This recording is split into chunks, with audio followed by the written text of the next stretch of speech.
Chapter to Mrs. Granger. Fifth grade was different. That was the year to get ready for middle school. Fifth grade meant passing classes. It meant no morning recess. It meant real letter grades on your report cards. But most of all, it meant Mrs. Granger. There were about 150 kids in fifth grade, and there were seven fifth grade teachers, two math, two science, two social studies, but only one language art teacher. In language arts, Mrs. Granger had a monopoly and a reputation. Mrs. Granger lived alone in a tidy little house in the older part of town. She drove an old pale blue car to school every morning, rain or shine, snow or sleet, hail or wind. She had a perfect attendance record that stretched back farther than anyone could remember. Her hair was almost white, swept away from her face and up into something like a nest on the back of her head. Unlike some of the younger women teachers, she never wore pants to school. She had a two-skirt and jacket outfit, her gray uniform and her blue uniform, which she always wore over a white shirt with a little cameo pin at the neck. And Mrs. Granger was one of those people who never sweat. It had to be over 90 degrees before she even took off her jacket. She was small, as teachers go. There were even some fifth graders who were taller. But Mrs. Granger seemed like a giant. It was her eyes that did it. They were dark gray, and if she turned them on full power, they could make you feel like a speck of dust. Her eyes could twinkle and laugh too, and Kit said she could crack really funny jokes. But it wasn't the jokes that made her famous. Everyone was sure that Mrs. Granger had X-ray vision. Don't even think about chewing a piece of gum within 50 feet of her.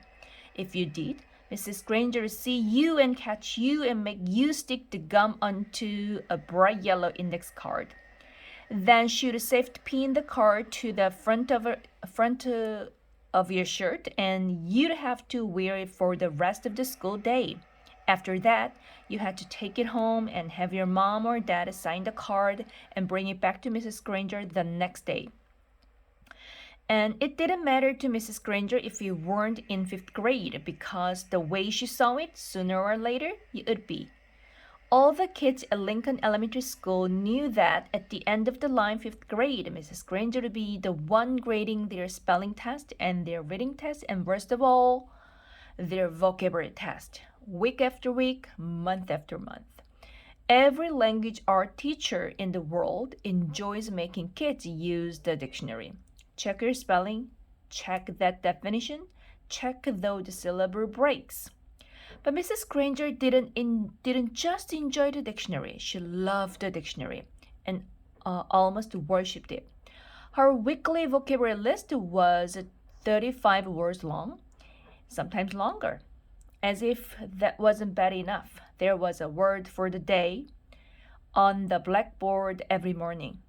If you gave yourself a day off and didn't write one down and look it up and learn definitions, sooner or later Mrs. Granger would find out, and then just for you there would be two words for the day for a whole week. Mrs. Granger kept a full set of 30 dictionaries on a shelf at the back of the room, but her pride and joy was one of those huge dictionaries with every word in the universe in it, in the kind of book it takes 2 kids to carry. It sat on its own little table at the front of her classroom, sort of like the altar at the front of a church. Every graduate of Lincoln Elementary School for the past 35 years could remember standing at the table listening to Mrs. Granger's battle cry, "Look it up, that's why we have the dictionary." Even before the school year started, when it was still the summer before fifth grade for Nick and his friends, Mrs. Granger was already busy. Every parent of every new fifth grader got a letter from her.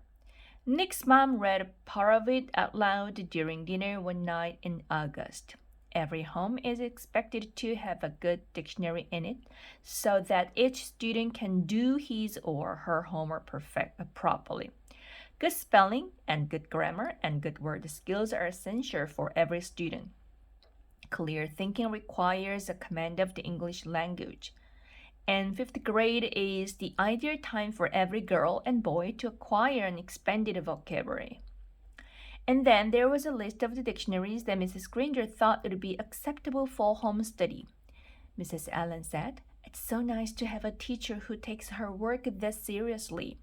Nick groaned and tried to enjoy the rest of his hamburger. But even watermelon for dessert didn't cheer him up much.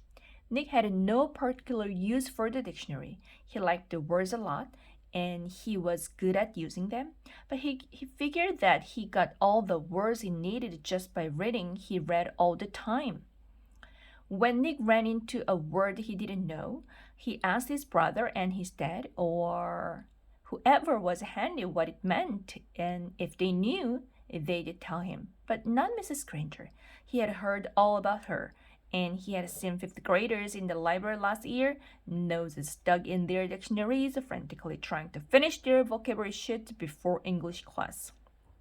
It was still a week before school, and Nick already felt like fifth grade was going to be a very long year.